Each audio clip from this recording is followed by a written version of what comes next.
Hi everyone. This is Raj here. So Myntra నుంచి అయితే మళ్ళీ పార్సల్ వచ్చేసింది మనకి. ఇది అన్బాక్సింగ్ చేసేసి దీంట్లో ఏం ఆర్డర్ పెట్టానో చూపిస్తాను మీకు. సో నేనైతే మింత్రాలో మీరా షాంపూ అయితే ఆర్డర్ చేశాను. సో ఎందుకని మింత్రాలో చిన్న చిన్న వాటిలో కూడా మింత్రా యూజ్ చేసుకుంటా అని మీరు అనొచ్చు. ఎక్కడ తక్కువ వస్తే అక్కడే కొంటాం. అదే మన ఇండియన్ సైకాలజీ. సో షాంపూ కొనడానికి అయితే డీమార్ట్కి వెళ్ళాను. సో అక్కడికెళ్ళి చూస్తే ప్రైస్ వచ్చేసి డీమార్ట్లో వచ్చేసి 270 రూపీస్ ఎంతో 280 పెట్టారు. సో నేను వెంటనే అయితే అది మింత్రాలో అవైలబుల్ ఉంటుందో లేదో ఒకసారి చెక్ చేస్తామని చూసి జస్ట్ టైప్ చేసి చూసా. సో వచ్చింది సేమ్ క్వాంటిటీ, సేమ్ ప్రైస్ ఉంది. అలాగే మింత్రాలో అయితే మనకి 200 రూపీస్‌కి అవైలబుల్‌లో ఉంది. సో వెంటనే అయితే నేను ఆర్డర్ చేసేసాను.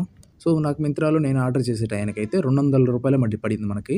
సో ప్యాకింగ్ చూసారా? ప్యాకింగ్ అయితే ఎక్సలెంట్ వచ్చింది. ఎటువంటి డ్యామేజ్ లేకుండా అది ప్లాస్టిక్ బబుల్ ర్యాపర్‌తో అయితే ర్యాప్ చేసి ఇచ్చారు. బాగుంది. చాలా బాగుంది. అస్సలు డ్యామేజ్ అయితే రాలేదు. సెక్యూర్‌గా వచ్చింది ప్యాక్ అయితే. సో అలా నేను మింత్రాలో ఆర్డర్ చేసుకుంటూ ఉంటాను. ఏదైనా చిన్న చిన్న ఐటెమ్స్ మనకు కావాల్సిన గ్రోసరీస్ గానీ, లేదంటే షర్ట్స్ ఏదైనా యాక్సెసరీస్ గానీ ఏవైనా సరే మింత్రాలో ఆర్డర్ చేస్తా ఉంటాను. సో ఇలాంటి యూజ్‌ఫుల్ కంటెంట్, యూజ్‌ఫుల్ ప్రొడక్ట్స్ అన్ని మిస్ కాకుండా ఉండాలంటే మన ఛానెల్‌ని సబ్స్క్రైబ్ చేయండి. సో ఇలాంటి డీల్స్ అనేది పోస్ట్ చేస్తూ ఉంటాను. ఈ ప్రొడక్ట్ యొక్క లింక్ డిస్క్రిప్షన్ ఇస్తాను, చెక్ చేయండి. సో మీరు కూడా మీ మనీ అనేది సేవ్ చేసుకోండి. Thanks for watching. Subscribe my YouTube channel.